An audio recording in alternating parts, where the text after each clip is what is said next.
যে সময় আমাদের মানে বিএনপির কেউ নাম নিতে পারতো না, তখন আমি বুকের ভিতরে আমাদের দেশনেত্রী বেগম খালেদা জিয়া এবং জনাব তারেক রহমানের নাম লিখে দাঁড়িয়েছিলাম। এই প্রেস ক্লাবের মতো জায়গায় স্লোগান দিয়েছি।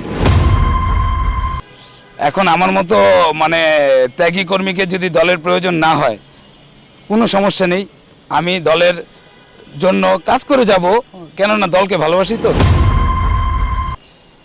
মানে আমার মনে হয়েছিল যে আমি যদি রাজপথে মারা যাব, আমি আমাদের দেশনেত্রী, তিনবারের প্রধানমন্ত্রী, আপসের নেত্রী দেশনেত্রী বেগম খালেদা জিয়ার নাম আমার এই বুকের ভিতরে লিখেছি।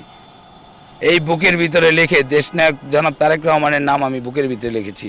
এই দুইটা নাম বুকের ভিতরে লিখে আমি এই প্রেস ক্লাবের মতো জায়গায় গিয়েছি।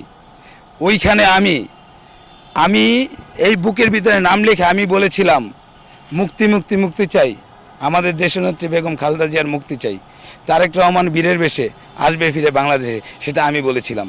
তখন আমার এই বুকের লেখা দেখে মির্জা ফখরুল ইসলাম আলমগীর সাহেব উনি খুব গর্ব সহকারে বলছিল যে আজকে মানে প্রেস ক্লাবে এই স্বৈরাচারী শেখ হাসিনা কাউকে আসতে দিতেছে না।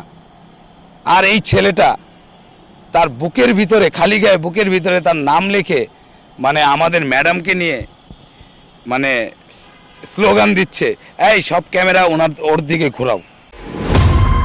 আমার তারেক রহমানের কাছে একটাই আহ্বান, যারা আপনার জন্য লড়েছে, যারা আপনার মায়ের জন্য লড়েছে, যারা জিয়ার আদর্শে লড়েছে, তাদেরকে সঠিক মূল্যায়ন করেন। দেখবেন তারা গরিব হোক, কোনো সমস্যা নেই, তাদের পিছনে ওই বড় লোক যেটি 5ই আগস্টের পরে এখন আসছে হাইব্রিডটা, তাদের পিছনেই থাকবে।